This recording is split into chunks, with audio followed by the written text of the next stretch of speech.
At the open public hearing session of the advisory committee meeting, FDA believes it is important to understand the context of an individual's presentation.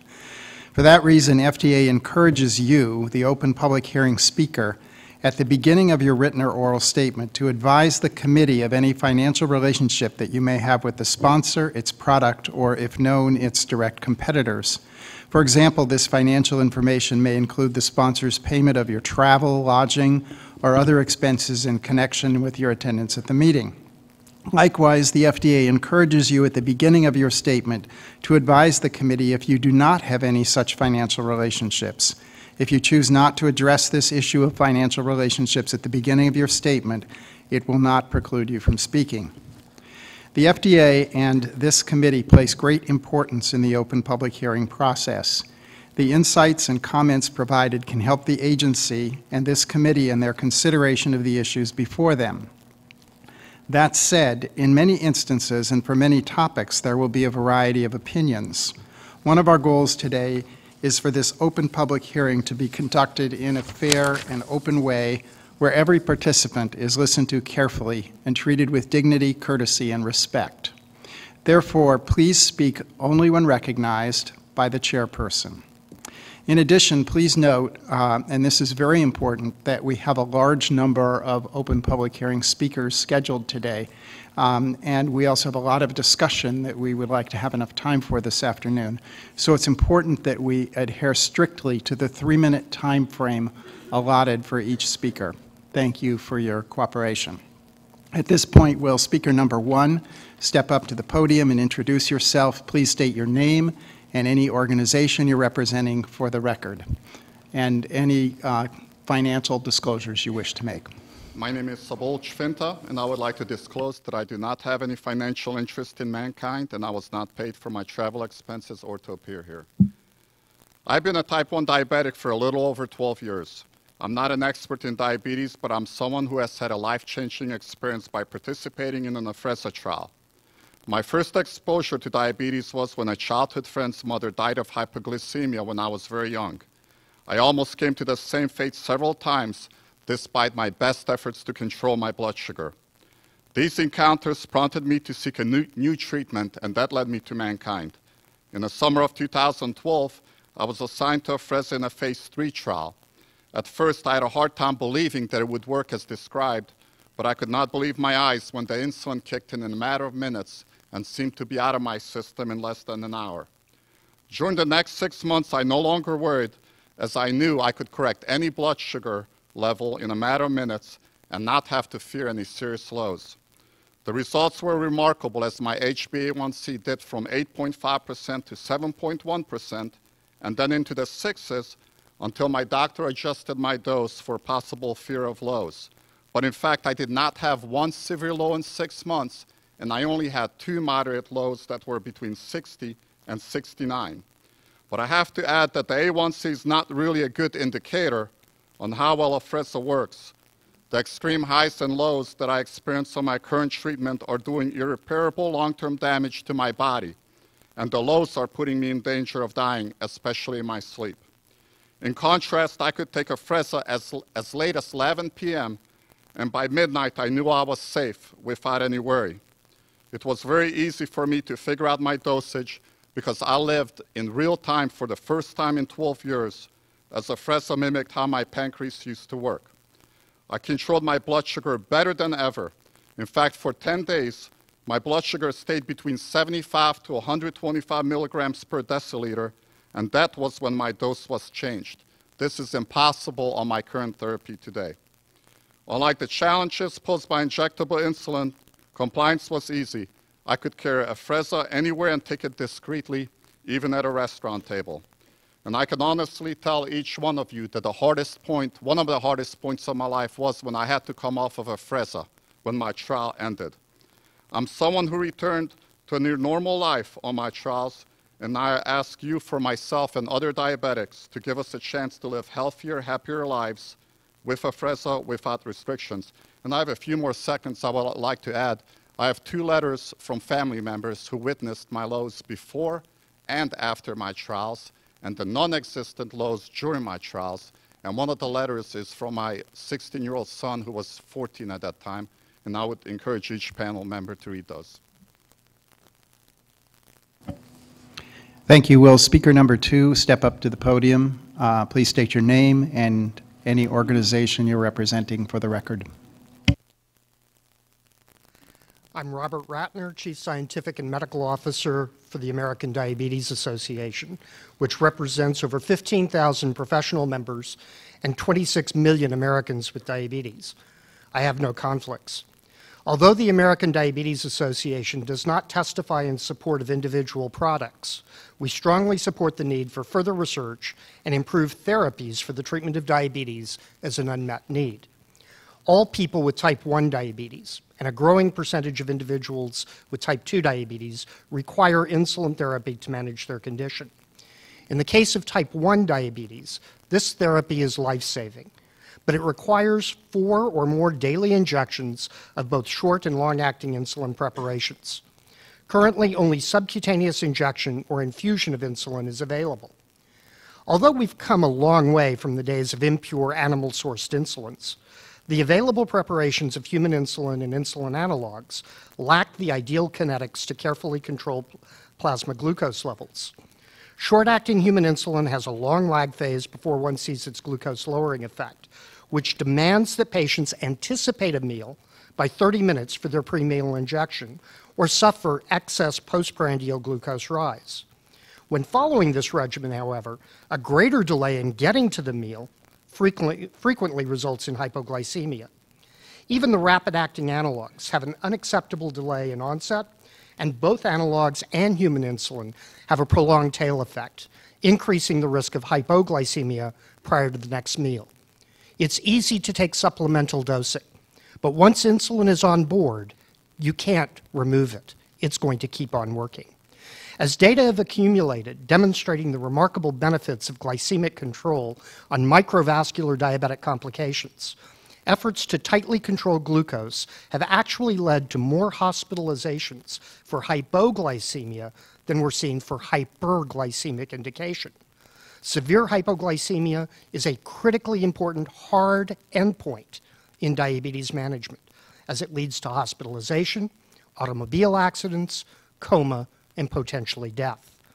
People with diabetes requiring insulin therapy need preparations which allow them to seamlessly integrate diabetes management into their activities of daily living, as this is a disorder requiring attention at every meal, regardless of timing or location, every day, 365 days a year for a lifetime. People with diabetes and their health providers must be confident in knowing the precise amount of insulin being administered with a strong reliance on predictable biological response. Our currently available preparations still do not meet this simple need. Thank you. Will speaker number 3 please step up to the podium, state your name, any organization you're representing, and any financial information you wish to disclose.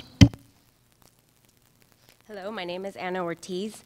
Firstly, I'd like to state that Mannkind did pay for my travel and lodging to make it possible for me to be here. I first came in contact with Mannkind when I participated in study number MKCTI-171 for type 1 diabetics about 2 years ago. I first screened for this study January 20th, 2012, and I started taking the drug February 29th, discontinued on August 14th. I was diagnosed with type 1 diabetes 15 years ago at age 12. I've struggled to maintain good control of my blood sugars throughout the years for a variety of reasons. And over the years, I've been on 6 different types of insulin, following doctors' recommendations of what would best fit my needs and my schedule. In college, it was particularly difficult because my diet and schedule were constantly changing. Late nights and binge eating pizza really makes you hate being a diabetic. I realized that I had to have better control of my blood sugars if I wanted to stay healthy. I was so excited when I found out about this study because I knew I needed something like this to help me more closely monitor my blood sugars. And like I said, I was in the study for almost 8 months, on the inhaled TI insulin for about 6. I was trained on how to properly use the inhaler and how to inhale TI. It was surprising how easy it was to inhale. There was no bad taste. It was effective as soon as I started using it. My blood sugars responded very well to replacing my current short-acting injected insulin with the inhaled insulin. Most days it replaced 3 of the 4 shots, at least, that I was taking daily, which was immediately a relief. No more bumps and bruises, stomach, legs, embarrassing ones at that. And I was injecting my short-acting insulin before each meal, sometimes between meals when my blood sugars are too high. It became so much easier to go out to eat to restaurants. I no longer had to find the nearest restroom or adhere to a schedule. The flexibility was great. It didn't take long for me to get used to that regimen. My blood sugars were monitored throughout the whole study, and any issues with too high or too low blood sugars were easily dealt with, just making very small modifications to my dose. And as with any other medication, it's easy to accidentally forget to take. So this was much more forgiving and flexible. I could take it as soon as I remembered. Another thing this medication and study trial did for me was help me get my diabetes under control so I could carry a healthy pregnancy. My doctor warned me of the dangers of having such high blood sugars while pregnant. I was able to get my A1C down significantly. I was pregnant in September of that year, gave birth to my baby girl Celeste in May, and she's now a happy, healthy 11 months. This medication gave me a significant amount of freedom and relief from painful shots. It is my belief that millions of diabetics would greatly benefit from something like this. And as much research as has been done to cure diabetes, nothing has looked as promising as this in helping reduce the daily struggle of living with this disease and managing treatment. Thank you. Thank you. Will speaker number 4 please come to the microphone, state your name and any organization you are representing. How do I work the clicker? Oh, I have it. Thanks. Just a moment. I would appreciate if we wouldn't use this time because they're getting the clicker for us, but I'll just introduce myself. My name is Kelly Close, and I've been a patient with diabetes for almost 30 years. I have been diabetic, and I have been running Close Concerns, which is a healthcare information company focused on diabetes. Our main product is a newsletter called Closer Look, and the sponsor today, along with several dozen other nonprofit, for-profit, and government organizations, do subscribe to it. So that's my only disclosure. And all in, Close Concerns writes about 3 million words a year about diabetes, the science, the regulation, the reimbursement, the advocacy. We have a sister company, DQ&A, to follow what others in the diabetes community are doing. We survey about 12,000 patients every quarter, about 500 diabetes educators, and nearly 150 primary care doctors as well. And so my comments draw on work from both places. So there are 4,000 endos in the US today and declining. Over 5,000 people a day are diagnosed with diabetes. That means 1,100 people were diagnosed since the start of our meeting. 312 people have been diagnosed since we started eating lunch, right? So the exposure of diabetes in the US is what is scariest to me as a patient. It's not just about how the average patient is doing, but about how the worst patients are doing. And I think that we all know that patients are staying older longer. We can see the A1C figures are getting worse. Even the patients that are doing the worst, we know that these numbers are expanding dramatically. We spent $200 billion on diabetes last year. The year that I was diagnosed, 1986, we spent closer to $16 billion. Some of the estimates for 2030 are up to $500 billion, right? So we know that there's a lot of work that we have to do in getting products for people that work and keeping them out of the hospital and away from complications. So insulin is a really dangerous drug. It can be really hard to take successfully. So hypoglycemia is not only daunting physically, it's also really costly. I personally have been in the emergency room 24 times over the last 27 years. If the hypoglycemia data does hold up for the product that we're talking about, then having something that caused less hypoglycemia would be really valuable to the patients who experience a lot of hypoglycemia. We rely on PCPs to be at the front line on insulin use. It's not just success for patients we need, it's success for doctors and nurses that we need. We need simpler to prescribe and teach and simpler to take therapies, right? So there are a lot of systemic challenges that are making things worse. For example, patients get very little time with doctors, about an hour a year if we're lucky. If the treatments are working, that is great. But if not, they need simpler or more complex regimens? What direction do you want to push therapy? When you talk to PCPs about challenges with starting patients on insulin, needles injections are at the top of the list. When we talk about diabetes, stigma is also a major problem. It's pretty rampant among patients with diabetes, as we can see in this recent survey. Look at how much stigma people with diabetes feel. It gets worse for people on insulin and worse for people with higher A1Cs. So you guys on the panel and you at FDA, you have a really hard day job, right? Thank you so much for being here and letting me share with you why we think alternative forms of insulin have the potential to make a significant difference for patients and the American healthcare system that you are so ably leading. Thank you. Thank you. Will speaker number 5 please step to the microphone, identify yourself and any organization you may be representing, and any financial information you wish to disclose.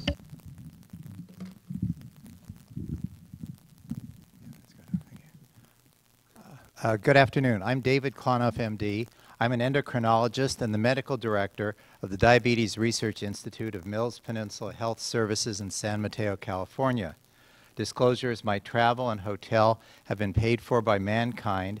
My hospital has received funding from Mannkind for 4 clinical trials. The topic here for me is objective benefits and subjective benefits of Afrezza. Objective benefits of Afrezza, due to its pharmacodynamics, lead to better outcomes. My research subjects have reported noticing the following 5 observations. First, Afrezza gets into their systems faster, and the peak blood glucose levels were not as high. This means less postprandial hyperglycemia. Second, the prandial dose can be taken during or even after the meal. This means, again, less postprandial hyperglycemia. And postprandial hyperglycemia, also known as impaired glucose tolerance, is a risk factor for chronic, diabetic, and cardiovascular complications. Afrezza is absorbed quickly after an injection, so there's less risk of a late postprandial hypoglycemia reaction, less hypoglycemia after the meal. Afrezza is disposed of quickly after an injection, so if an additional dose is needed, you don't have the problem of stacking and inadvertent overdosage. Again, less hypoglycemia, and we know that hypoglycemia is the risk factor for acute diabetes and cardiovascular complications. Finally, my subjects report that with Afrezza, there's less fluctuation in blood glucose levels due to its stable pharmacodynamic properties. And when you have more stable glucose levels, this leads to less glycemic variability, and glycemic variability is a risk factor for chronic diabetic complications. My 3 goals of therapy in managing glucose levels in my patients are: first, avoid hyperglycemia, control hyperglycemia, avoid hypoglycemia, control hyperglycemia, and minimize glycemic variability. Afrezza achieves all 3 of these goals. So the objective benefits put Afrezza way ahead of many other insulin products. Regarding subjective benefits of Afrezza, we know that subjective benefits lead to greater adherence, which leads to better outcomes. Afrezza is more convenient than using a needle. It doesn't require using sharps and sharp disposal kits. It's less painful than a needle injection, which is occasionally painful, and there's less risk of being accused of being an injectable drug addict, and that is an issue in San Francisco. So subjective benefits put Afrezza way ahead of many other insulin products as well. So my conclusion is, based on these objective and subjective benefits, I recommend that this panel vote to approve Afrezza. As an endocrinologist, we need this safe and effective tool for our patients. Thank you. Thank you. Will speaker number 6 please step to the microphone, provide your name and any organization you may be representing.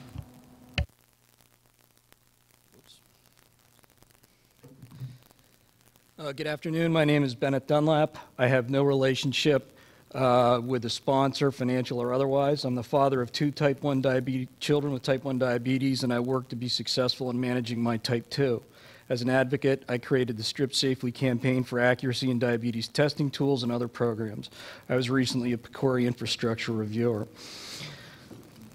As a parent and caregiver of people with diabetes, I appreciate the panel's individual's commitment to working with the FDA to help laypersons like myself understand the nuanced risk of medication.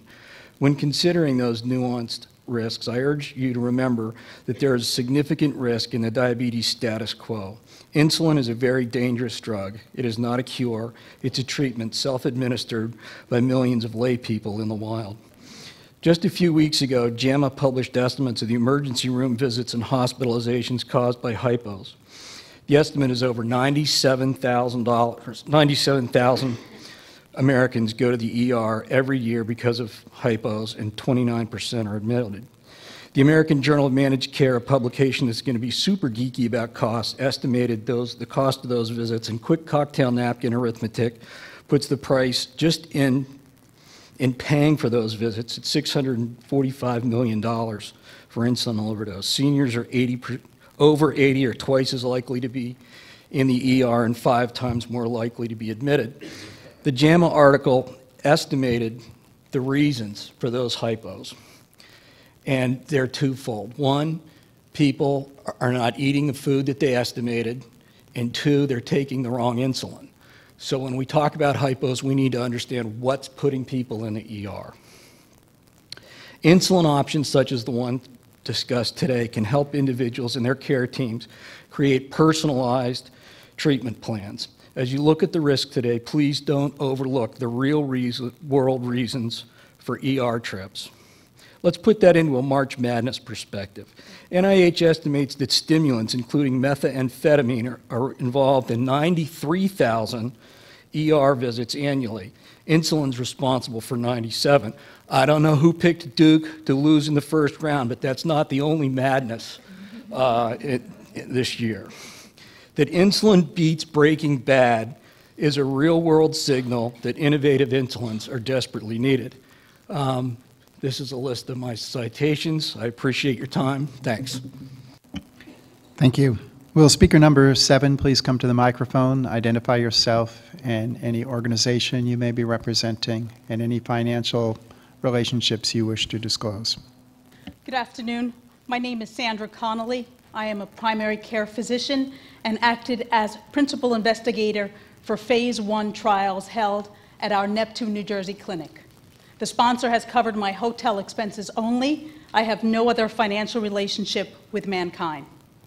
One of the greatest challenges faced by our healthcare system is the management of chronic health issues and the maintenance of wellness within the context of that chronic illness. When it comes to lifelong illnesses such as hypertension, obesity, and diabetes, our primary care physicians are more likely to take a negotiating and compromising stance. We are willing to tolerate a month or 2 of elevated blood sugars as our patient promises to cut out the fast food that he needs to lose the weight that he must. The February 2014 Journal of Family Practice recently printed the following, quote, "Typically, physicians adopt a stepwise approach which often results in patients spending more than 10 years with a hemoglobin A1C greater than 7%, and 5 years with a hemoglobin A1C greater than 8% before insulin is started. Other articles have shown similar therapeutic inertia. So why the delay in using insulin? For physicians, the hesitancy in prescribing insulin may come from the time it will take for training the patient, the access to diabetic educators, and the fear of accidental overdoses that may occur with injectable insulin. At our studies, we were able to train our subjects on the inhaler within an hour. And with the dose-specific cartridges, overdoses were not observed and is very unlikely to occur. For patients, the delay is likely to center around their fear of the injection, the pain and the scars, the belief that insulin will interfere with their lifestyle, and the idea that insulin use signals a significant decline in their overall health. TI can be used painlessly, publicly, and with little interruption of lifestyle, hence increasing the likelihood of adherence. The Gen 2 inhaler can easily be used while sitting at a restaurant, while in the stands of a stadium, or while enjoying a concert. Overall, our subjects showed excellent tolerance of the inhaled insulin with no clinically significant hypoglycemia. I am hopeful that I will have Afrezza available for my patients soon. Thank you. Thank you. Will speaker number 8 please come to the microphone, provide your name and any organizations you may be representing. My name is Adam Brown. I'm the managing editor of Diatribe, an educational website for people with diabetes. Over the past 12 months, 150,000 people have visited the Diatribe website. I've also had type 1 diabetes for 13 years, and so I'm here to offer a personal perspective on why we need more ultra-rapid acting insulins. The Diatribe Foundation paid for my trip today. To start, I wanted to show what it's like to live with type 1 diabetes and why the current options are not good enough. And so this is an example from very recently where my blood sugar was 95 going to bed. I was doing everything right as a patient and woke up at 1:30 very low and over 8. And you can see how this one hypoglycemia completely derailed my glycemic control for the next 12 hours. And then when I woke up in the morning, I had to wait 3 or 4 hours for my glucose to come back in zone because just of the nature of the PK/PD of rapid-acting analogs. And then on the flip side, here's an example where I woke up with insulin resistance because I didn't get much sleep the night before, and I stacked insulin, nothing happened, and finally it all caught up and I crashed. And so I think these two examples really illustrate why we need better options as patients. And I'm a patient that has access to CGM and top technology and insulin, and still I get it wrong every day. And this underscores a broader point that patients aren't spending a lot of time in zone. And time in zone is something that we really need to focus on as a diabetes community. And I would urge the committee to remember that A1C does not tell the full story, and an A1C of 7% is not an A1C of 7%. You can have 63% time in zone, 18% time in zone, or 100% time in zone. Those all equate to the same average blood glucose. So we need to shift our metric and think more about quality of A1C. And these graphs just really illustrate the dramatic differences that time in range can have for the same average blood glucose. And so an insulin that is faster in and faster out and is more predictable for patients and can help patients spend more time in zone is a really attractive option, and that is truly meaningful for patients, and that's not reflected in A1C. And for patients, there's nothing more frustrating than doing everything right and feeling like your blood glucose is still out of control, factoring in food, nutrition labels, walking, running, stress, sleep. There's so many things to take into account, and so anything that we can do to make things easier for patients and make it so that diabetes is not walking a tightrope while blindfolded is huge. And then we also have to remember that patients really have therapy overload. And so Mannkind, you know, the product we're discussing today, you saw the video earlier this morning, that's a lot easier to take than taking an injection at the dinner table. And so that is something that's really important to remember and maybe not reflected in the clinical data. Please also remember that there is no one-size-fits-all treatment for diabetes. There's lots of different people with diabetes, and so what may work for some patients might not work for others. And last, we've heard a lot about clinical inertia and how Afrezza might be able to get over this treat-to-failure mentality that we have in diabetes. So thank you very much. Thank you. Will speaker number 9 please come to the microphone, identify yourself and any organization you represent? Carol Reckline. My fees have been paid by Mannkind Pharmaceutical, Travel, and Hotel. I am an RN, certified diabetes educator, clinical trials coordinator specializing in diabetes research. I have participated in many Mannkind trials, and today I'd like to share with you the things that I've learned from my patients in the 171 and the 175 trial. My observation in the 171 study, our patients did find the TI very easy to use. They liked the easy portability of the inhaler. They felt comfortable using the TI in public places. You've heard this many times. They told me they did not have to take their insulin in the car or in the restroom. Patients did transition very easily to TI dosing versus the traditional insulin to carbohydrate ratio dosing. I know that's been some problem, 1 to 10, 1 to 12. The patients transitioned easily. The fear of hypoglycemia can be very limiting when trying to up-titrate insulin to reach glycemic goals. Patients in the type 1 study felt like their blood sugar drops were softer when compared to the traditional insulin bolus insulin. There was a small learning curve when initiating TI therapy. However, it did not take the patients long to find the correct dose of TI therapy. Patients in the type 2 study, 175, the patients found the Gen 2 again, very easy to use and comfortable, no problems. These were older patients. They learned it very easily. TI was well tolerated and compliance was very good. We all know that it's well stated in the literature that compliance in our patients is not good, and I can tell you in private practice it is worse than the literature states.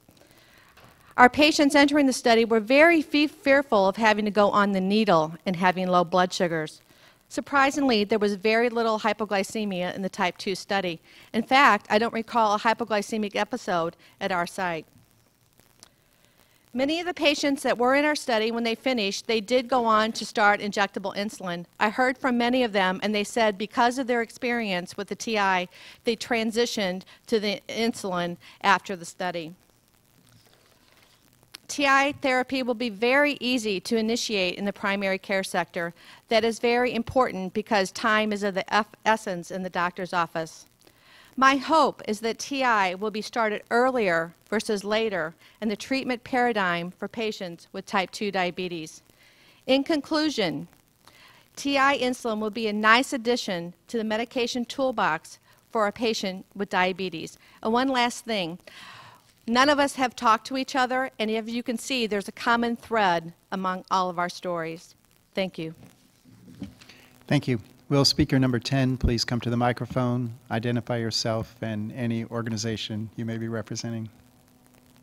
It's Kelly Close. I'm speaking on behalf of Manny Hernandez, and I think we wanted to thank the FDA for making it possible for him to speak. He couldn't be with us today, and we're going to roll the camera. Thank you. Manny Hernandez. I am 41 years old, and I have been on insulin for over a decade. In that period of time, the methods to deliver insulin have improved significantly. Still, a needle is ultimately involved to give people with diabetes their doses of this life-saving liquid. It was daunting for me to start injecting insulin, having known life without shots for 3 decades. As a person with type 1 diabetes, insulin was not an option for me. Still, today, 10,000 shots later, and after inserting 1,000 infusion sets in my body, insulin shots continue to be something I accept only because I need them to stay alive. Yet so many people live with insulin resistance, both physiologically and psychologically. This leads to millions of people with type 2 diabetes not being on insulin when it has been scientifically established how much it could improve their diabetes management. I head the Diabetes Hands Foundation, a nonprofit dedicated to connecting and mobilizing the diabetes community for positive change. We run 2 social networks with more than 60,000 registered members, half in English, half in Spanish. Since we started our work 7 years ago, I've read the stories of thousands of people living with type 2 diabetes who are frightened to start on shots. Yet, they all want to do better. They don't want to let sustained high blood sugars get in the way of their long-term well-being. Here are a few comments from some of them in English and in Spanish. I think this product has the ability to change the world. If this product can make lowering blood glucose levels even ever so slightly easier for millions of people out there with wildly out-of-control diabetes, maybe it would save their lives. Me parece increíble que después de 31 años de estar inyectándome 4 y hasta 5 veces al día, llegue el milagroso día que deje de hacerlo. As a type 2, I can see even dumping my pump entirely for this as a solution. I should add that a very important number of them, as they anticipate this new type of insulin, were also concerned about its cost and affordability. Today, you have the opportunity to help millions of people with type 2 diabetes who are terrified of insulin shots. With an approval of this inhaled insulin, their physicians can prescribe a solution where needles will no longer stand in the way.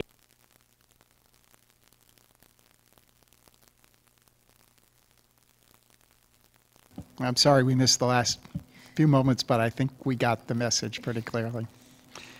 Can speaker number 11 please come to the microphone, identify yourself, any organization you represent, and any financial disclosures you wish to make.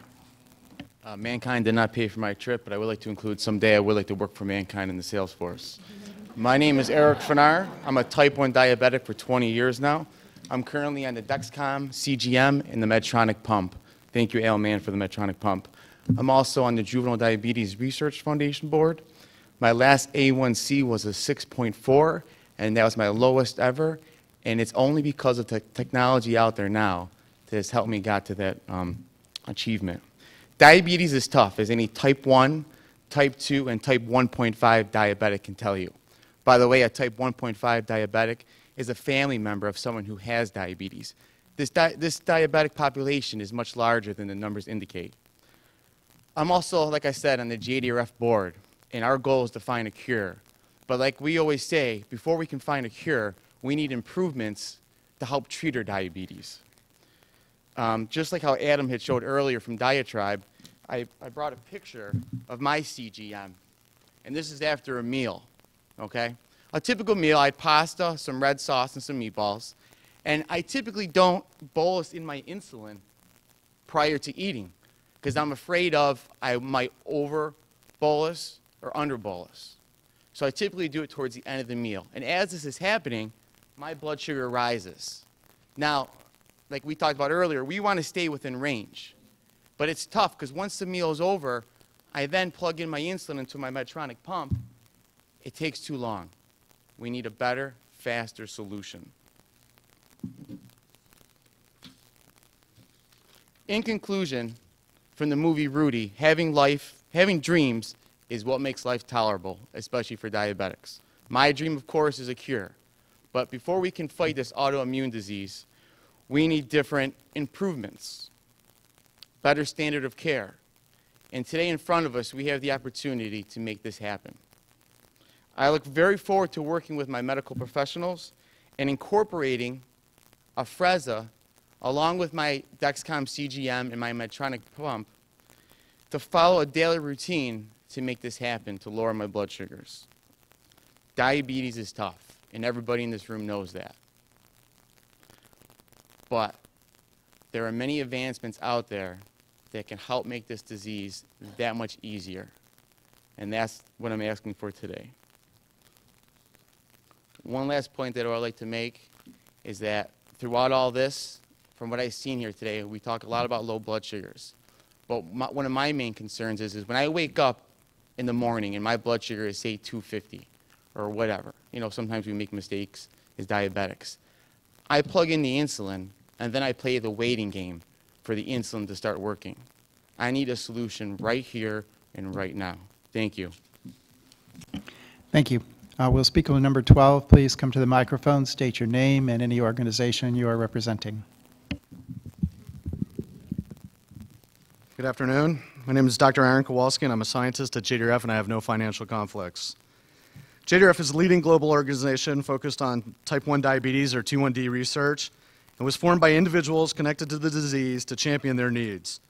Our focus is to progressively remove the impact of T1D from people's lives until we achieve a world without T1D. To that end, JDRF is funding over $568 million of research this year in 17 countries. T1D is a unique disease in the degree of regular daily management decisions that rest on the shoulders of patients and caregivers. Despite advances in diabetes management available to patients and caregivers, the majority of people with diabetes do not meet recommended glycemic control goals. And we talk about compliance. The evidence shows that it's the tools. The tools are inadequate. For example, I was a co-author on the landmark JDRF CGM trial published in the New England Journal of Medicine that showed that people with the most advanced tools, insulin pumps, continuous glucose monitors, testing 7 or more times a day, spend a third of the day, 8 to 12 hours a day, a third to a half of the day, with blood sugars above 180. Those same people, every single day of that trial, spend an average of 90 minutes a day below 70. Every single day, best tools. So we know hyperglycemia drives the terrible complications, the long-term complications such as blindness, kidney failure, amputations. Hypoglycemia is a life-threatening complication, as you heard. People with diabetes need better tools. In 2006, we launched the JDRF Artificial Pancreas Project. Despite incredible progress with devices used to close the loop, a significant challenge remains. Today's subcutaneous fast-acting insulins, while life-sustaining for people with type 1 diabetes, could be further improved to be more physiologic and have better PK/PD profiles. While faster than human regular insulin or animal insulins of yesteryear, these insulins today work much slower than insulin produced in the pancreas. Faster-acting insulin will be beneficial to people with type 1 diabetes today, as well as helping advance technologies in diabetes treatments. For an artificial pancreas to restore near normal glucose levels, we need insulins with more favorable PK/PD profiles.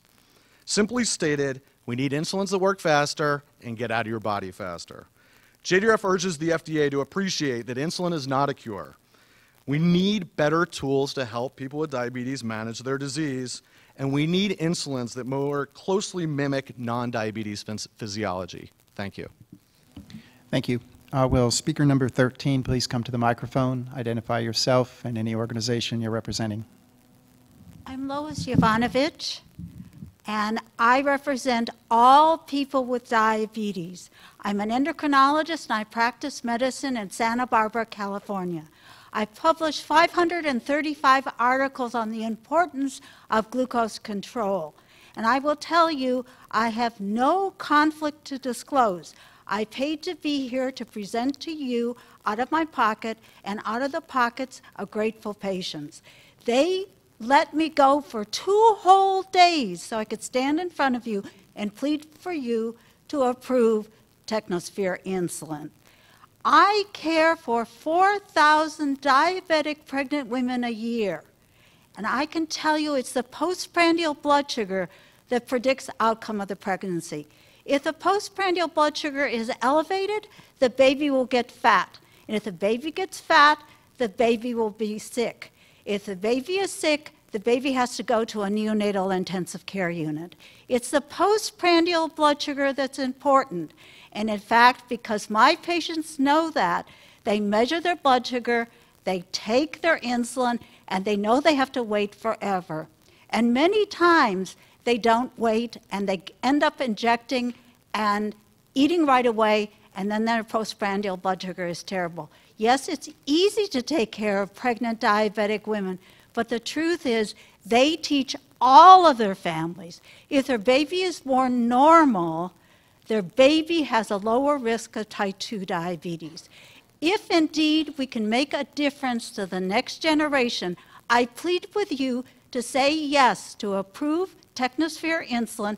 And yes, I've been a principal investigator. I've watched the patients take this insulin. They absolutely adore it.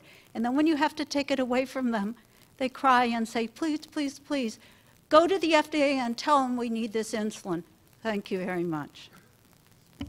Thank you. Will speaker number 14 please step to the microphone, provide your name and any organizations you're representing. Good afternoon. My name is Barb Kuhn, and I must disclose that Mannkind paid for my travel and my hotel expenses. I was a participant in the TI study at Washington University. When I was first diagnosed with diabetes 14 years ago, I knew that sharp, pointy objects were going to be in my future. I take 5 shots of insulin a day, and I check my blood sugars just as often. Some days I have to take more shots because I'm high.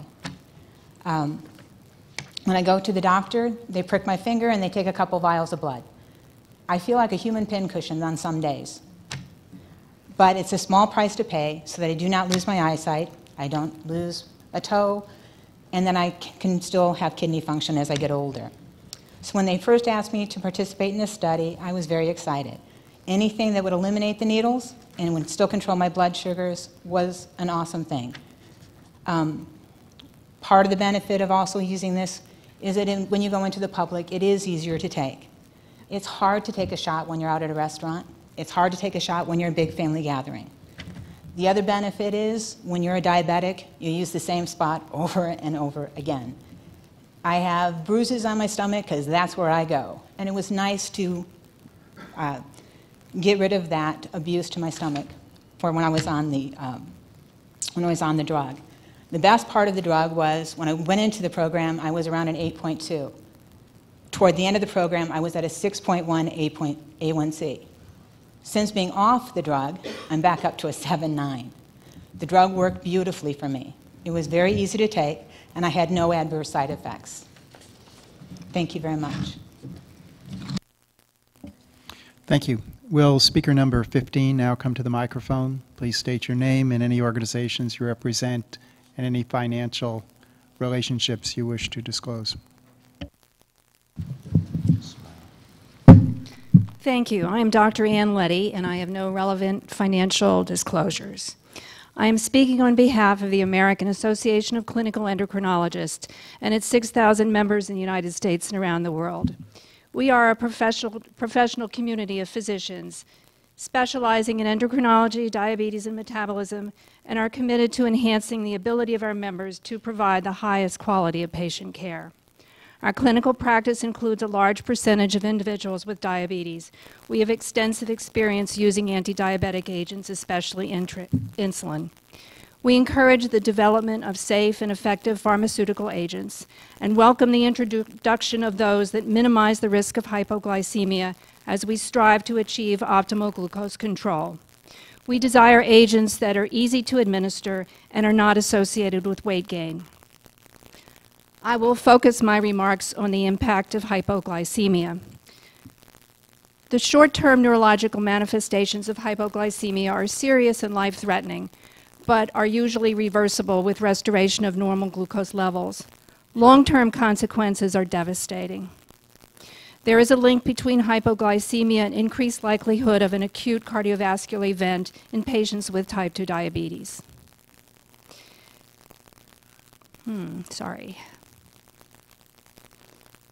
Well, we can go on without slides.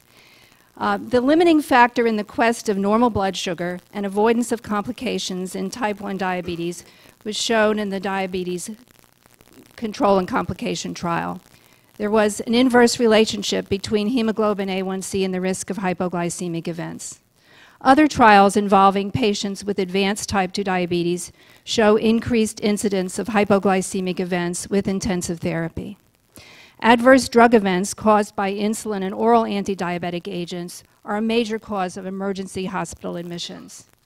Patients fear major hypoglycemia as much as they fear blindness and kidney disease. They often reduce their insulin dose after such events. Physicians would be more ambitious in their treatment of patients with diabetes if there was no risk of hypoglycemia. The consequences of hypoglycemia are reduced well-being and productivity, increased cost of treatment because of need for more glucose testing, complications from suboptimal insulin dosing, and more emergency room visits and hospital admissions. In summary, reducing hypoglycemic events is essential to achieve and maintain optimal glucose control. Hypoglycemia is dangerous and may be associated with serious morbidity and mortality. Hypoglycemia has a negative impact on quality of life, and fear of hypoglycemia can reduce adherence to insulin treatment regimens. Thank you. Thank you. Will speaker number 16 please come to the microphone, identify yourself and any organizations you are representing. Hello, my name is Steve Edelman, and I am not only a person living with type 1 diabetes for 44 years, I'm also an endocrinologist at the University of California, San Diego, and Veteran Affairs Medical Center, where I conduct clinical research and patient care. I am also the founder of a national not-for-profit, patient-oriented organization called Taking Control of Your Diabetes. And I'm here today to represent people living with diabetes in this country like myself. I've come here on my own expense, and I have no conflicts of interest. My only interest is solely improving diabetes care. There are several unmet needs in diabetes care today, despite the plethora of oral agents, designer insulins, and devices. One of the most serious issues is the inability of currently available rapid-acting insulins to control post-meal highs, and also limit hypoglycemia, which are definitely tied together and go hand in hand. And it is a major barrier for a lot of patients to achieve their A1C goals. Compared to rapid-acting insulins, Afrezza has a significantly faster onset of action and, very importantly, a more rapid decline in activity, closely mimicking a non-diabetic state. This rapid-on, rapid-off action of Afrezza is something that is extremely important in reducing the variability of glucose throughout the day, including hypoglycemia. And this is an important unmet need for those of us who take mealtime insulin. For myself and many other people with type 1 diabetes who use a continuous glucose monitor where we can see our blood sugars every 5 minutes, one of the most frustrating things we realize is how slow the currently available rapid-acting insulins are, and the delayed hypoglycemia that occurs when we're trying to correct for elevated blood sugars either before, after, or in between meals. And when we try to incorporate regular exercise in our daily routine, that just creates more havoc. In reality, the only way to keep my blood sugars perfectly steady is to not eat a single thing and stand perfectly still. And that's how we avoid high blood sugars that are not only occur on a day-to-day basis, but very frustrating and, very importantly, unpredictable.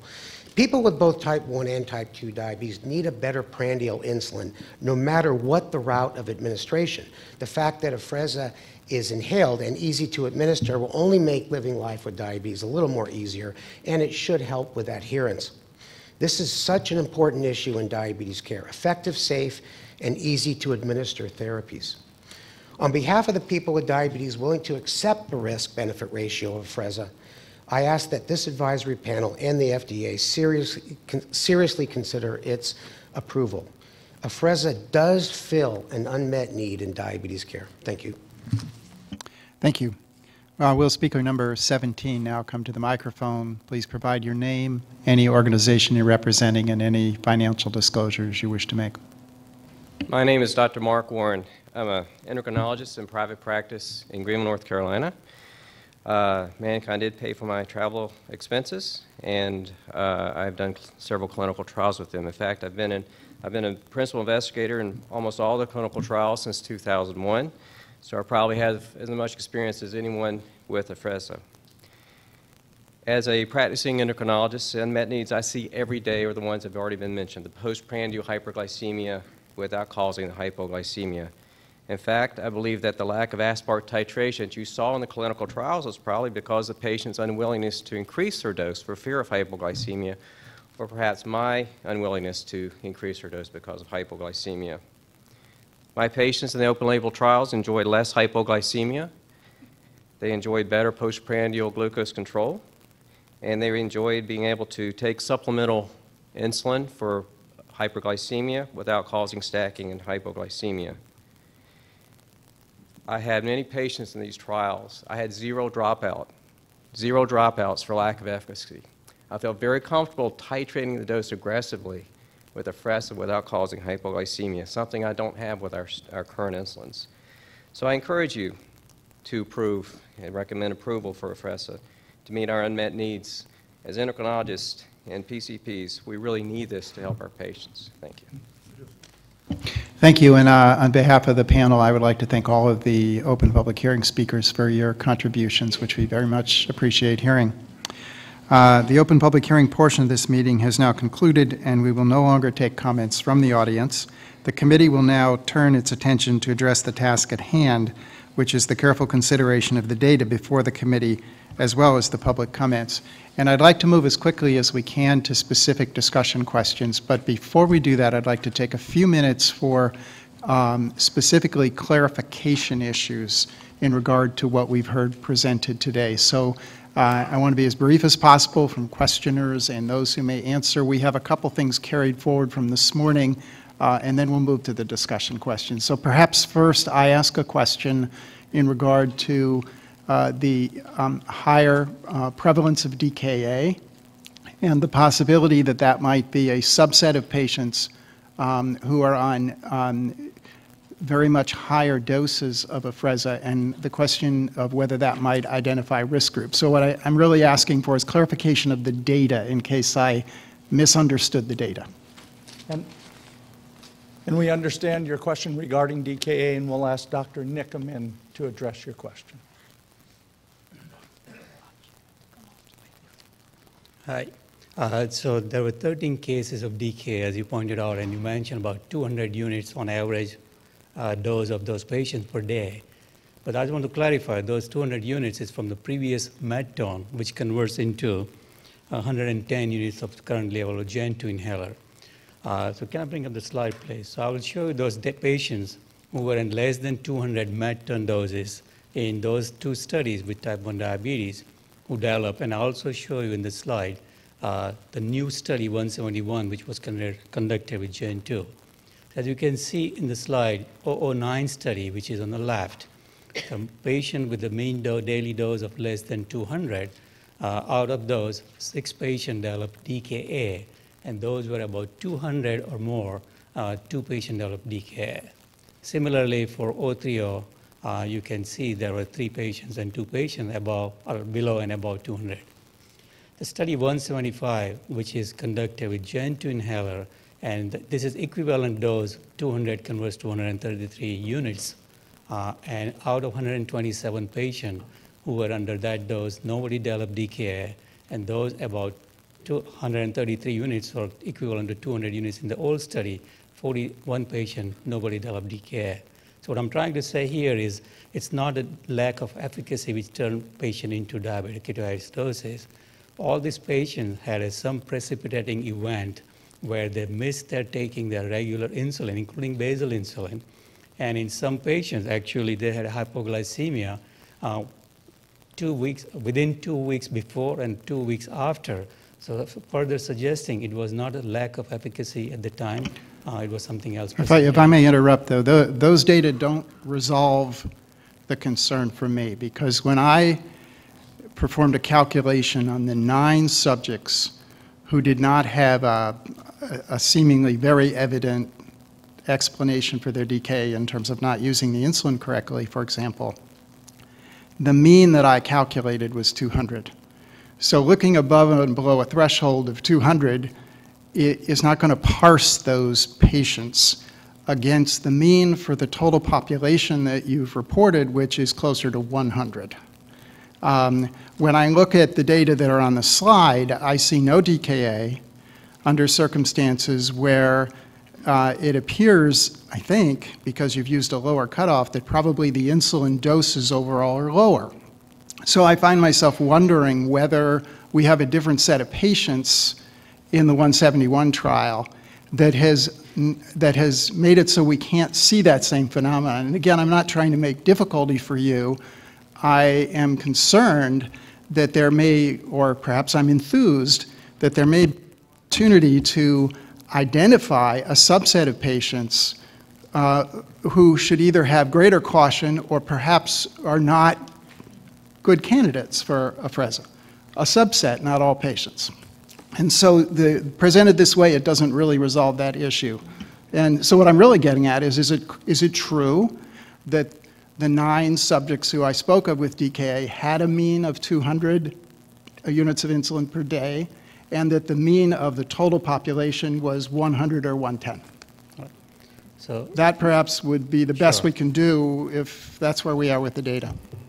Bring up the previous slide. So let me show, bring up the slide. What I'm going to show is the mean daily dose of those 13 patients by mealtime, as you can see up here. So, on the top row shows the mean dose by different meals, breakfast, lunch, and dinner. And in the parenthesis is the converted dose into Gen 2, which is a currently used and to be marketed product. As you can see, mean dose is per meal is about 35 units for those patients, which is approximately 2 cartridges. And I'll ask, and I asked Dr. McGill, who is an investigator, who can give some more perspective about those patients. Okay, again, only if it's going to really provide clarification, because time-wise I want to keep us moving. So if there's more information that will help clarify, I'm very interested, but otherwise I want to keep us going here. Right, we're fine. We've answered the question, sir. Okay. Dr. Stoller, you had a carry forward on clarification also. Yes, a couple of questions about spirometry. I guess I'd ask the sponsor to clarify some of the details about the quality control. What was the quality control methodology on spirometry, and what were the results of quality control, number one? Number two, stratifying with regard to 030 and 171, which are the data you've shown on pulmonary function tests by U.S. versus non-U.S. centers. Then I have 1 or 2 very quick follow-up questions to those. Okay, and I'll ask Dr. Amin, our pulmonologist, to return to the podium to address your question. So Mannkind instituted a rigorous and standardized pulmonary testing and quality control program. We involved more than 115 PFT labs globally, and all the labs were selected and trained on-site by the trained certified technologists, and they are required to do at least 10 patients with showing variability of less than 4% in FEV1 before they can participate in the clinical trials. In addition, all these labs are required to do weekly syringe linearity tests and also syringe DLCO tests, and approximately every 4 weeks, they have to have DLCO simulations test. In addition, in every lab required to do biological quality control 2 non-smoking healthy subjects per PFT lab, and ranges were set for the first 20 acceptable